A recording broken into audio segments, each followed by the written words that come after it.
Hi guys, welcome to my channel. আজকে আমরা শুরু করব সেলের ব্রেন মানে নিউক্লিয়াস দিয়ে।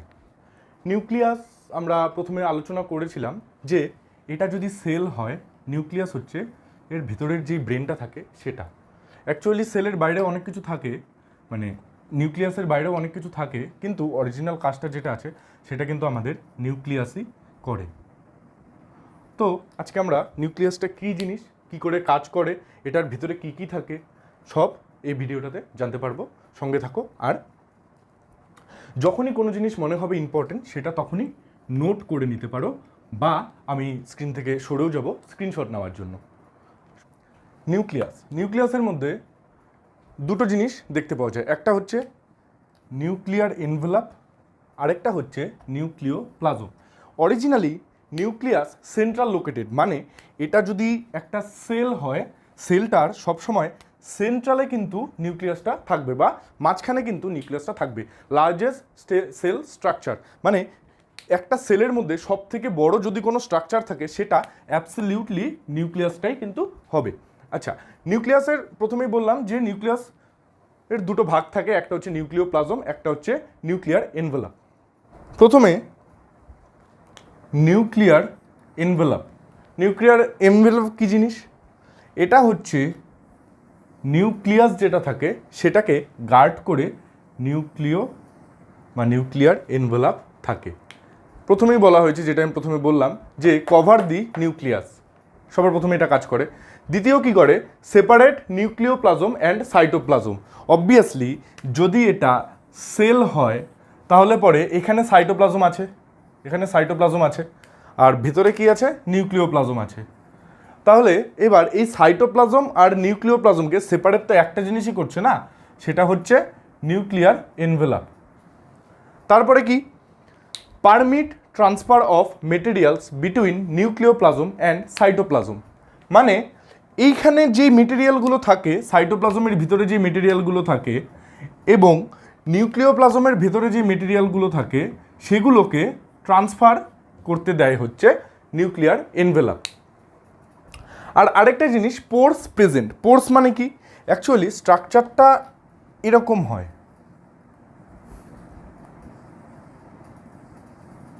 এরকম স্ট্রাকচার হয়, যেটার ভিতরে হচ্ছে নিউক্লিয়াস থাকে। নিউক্লিয়ার এনভেলপটা কিন্তু এরকম হয় দেখতে। তো এখানে এই যে ছোট ছোট গ্যাপগুলো, এগুলোকে বলা হয় পোর্স বলা হয়, যেগুলো নাকি এই ট্রান্সফারে সাহায্য করে বিভিন্ন material between nucleoplasm and cytoplasm. আমি একটা ছবিও দেখিয়ে দিচ্ছি। এই ছবিটা এখানে পরিষ্কার করে দেওয়া আছে যে এই স্ট্রাকচারটার মাঝখানেই কিন্তু কয়েকটা গ্যাপ দেখা যাচ্ছে, এই গ্যাপগুলোকে বলা হয় পোর্স। এবং নিউক্লিয়াসের ভিতরে বিভিন্ন জিনিস থাকে, এমআরএনএর থেকে শুরু করে ক্রোমাটিনের থেকে শুরু করে সব কিছু থাকে, আর নিউক্লিয়াসটাকে গোটাটাই গার্ড করে রাখে কিন্তু এই নিউক্লিয়ার এনভেলপ। এরপরে আসি আমরা নিউক্লিওপ্লাজমে। নিউক্লিওপ্লাজম আর কিছুই না, just the fluid of nucleus, মানে নিউক্লিয়াসের ভেতরে যেই ফ্লুইডটা দেখতে পাওয়া যায়, যেরকম সেলের ভেতরে যেই ফ্লুইডটা দেখতে পাওয়া যায় সেটাকে সাইটোপ্লাজম বলা হয়, তেমনি নিউক্লিয়াসের ভেতরে যেই ফ্লুইডটা দেখতে পাওয়া যায় সেটাকে নিউক্লিওপ্লাজম বলা হয়। এবার এই নিউক্লিওপ্লাজম দু ধরনের হয়। কি কি? একটা হচ্ছে নিউক্লিওলাস, একটা হচ্ছে ক্রোমাটিন মেটেরিয়াল। নিউক্লিওলাস আর ক্রোমাটিন মেটেরিয়াল এই দুটো কি জিনিস? নিউক্লিওপ্লাজম নিউক্লিয়াসের ভেতরের যে লিকুইডটা ওটাকে বলে। তো এবার নিউক্লিওপ্লাজমের ভেতরেও একটা নিউক্লিওলাস থাকে, আবার এখানে কিছু ছোট ছোট এরকম অঙ্গাণু থাকে যেটাকে বলা হয় ক্রোমাটিন মেটেরিয়াল। আচ্ছা, আমি একটা ছবি দেখিয়ে দিচ্ছি যাতে ক্লিয়ার হয়ে যাবে। দেখতে পেলে ছবিতে কি দেওয়া ছিল যে এখানে এরকম একটা স্ট্রাকচার আছে, এটা হচ্ছে নিউক্লিয়াস, এটার ভেতরে আছে হচ্ছে নিউক্লিওলাস, আর এটার বাইরে যেটা একটা প্যাঁচানো স্ট্রাকচার আছে এরকম, সেটাকে বলা হয় ক্রোমাটিন মেটেরিয়াল। এবার এই নিউক্লিয়াসটা কি জিনিস? নিউক্লিওলাস এক বা একাধিক দেখতে পাওয়া যায়, মানে একটা সেলের ভেতরে নিউক্লিওলাস একটাও হতে পারে, দুটোও হতে পারে, তিনটেও হতে পারে, এক বা একাধিক দেখতে পাওয়া যায়। এই নিউক্লিওলাসের ভেতরে একটা খুব ইম্পর্টেন্ট জিনিস হয়, সেটা হচ্ছে প্রোটিন সংশ্লেষ। ফর্মিং সেন্টার্স কল্ড রাইবোজোম, মানে প্রোটিন সংশ্লেষ কিন্তু রাইবোজোমের মাধ্যমেই হয়, আর এই প্রোটিন সংশ্লেষটা ইনিশিয়াল স্টেজে মানে প্রথম ধাপে নিউক্লিওলাসের ভেতরেই সম্পন্ন হয় রাইবোজোমের দ্বারা। আবার অপরদিকে ক্রোমাটিন মেটেরিয়াল কী জিনিস করে? ক্রোমাটিন মেটেরিয়াল অ্যাকচুয়ালি আমি যে এখানে বললাম যে এটা একটু থ্রেড লাইট স্ট্রাকচার হয়। থ্রেড লাইট মানে হচ্ছে সুতোর মতন দেখতে এরকম স্ট্রাকচার হয়। মানে একটা ছোট বাচ্চাকে যদি হাতে কলম দিয়ে দেওয়া হয় ও এরকম করবে, আর এই জিনিসটাই ক্রোমাটিন মেটেরিয়াল। এই ক্রোমাটিন মেটেরিয়ালটা থ্রেড লাইক স্ট্রাকচার হয়, আর এটা একটা খুব ইম্পর্টেন্ট জিনিস করে, সেটা হচ্ছে সেল ডিভিশনে এটি সংগঠিত হয়ে বা অর্গানাইজড হয়ে ক্রোমোজোমে তৈরি হয়। প্রথমে বলছিলাম যেরকম, আচ্ছা আমি একটা ক্রোমোজোমের ছবি দেখিয়ে দিচ্ছি। এই যে প্রথমে এটা ক্রোমাটিন আকারে এরকম একটা শেপ থাকে, কিন্তু পরবর্তীতে যখনই এটা সেল ডিভিশনের সময় আসে তখন ক্রোমোজোম নামের একটা খুব সংগঠিত স্ট্রাকচার তৈরি হয়। স্ট্রাকচারটা তোমরা দেখতে পারলে, আমি আরেকবার তাও এখানে বলে দিচ্ছি। স্ট্রাকচারটা হচ্ছে এরকম হয়, এরকম একটা খুব সংগঠিত স্ট্রাকচার হয়ে যায় সেল ডিভিশনের সময়। তো ক্রোমাটিন মেটেরিয়াল প্রধান কাজ করে হচ্ছে সেল ডিভিশনের সময় ক্রোমাটিনটাকে অর্গানাইজ করে ক্রোমোজোম তৈরি করে, আর নিউক্লিওলাসের প্রধান কাজ হচ্ছে প্রোটিন সংশ্লেষ করে বা প্রোটিন ফর্মেশন করে। কার দ্বারা? রাইবোজোমের দ্বারা। আচ্ছা তোমাদের যদি স্ক্রিনশট নেওয়ার থেকে তোমরা নিয়ে নিতে পারো, আমি সরে যাচ্ছি। আচ্ছা এখন দেখি পরবর্তী যে ক্রোমাটিন মেটেরিয়াল সম্বন্ধে পড়বো সেটা কি জিনিস। রেডি? ক্রোমাটিন মেটেরিয়ালে কি কি থাকে? সর্বপ্রথম chromatin material thread light structure হয়, যেটা সুতোর ন্যায় একটা আকৃতি হয়, সুতোর মতন একটা আকৃতি হয় এরকম। এটা যখন সেল ডিভিশন হয় তখন এটা একটা পার্টিকুলার এরকম আকৃতিতে ভাগ হয়ে যায়, অনেকগুলো করে এরকম একটা আকৃতিতে ভাগ হয়ে যায়, যেটাকে ক্রোমোজোম বলা হয়, যেটাকে নাকি ক্রোমোজোম বলা হয়। এবার ক্রোমোজোমটা কি জিনিস? ক্রোমোজোমের মধ্যে দুটো জিনিস প্রধান থাকে, একটা হচ্ছে ডিএনএ, একটা হচ্ছে প্রোটিন।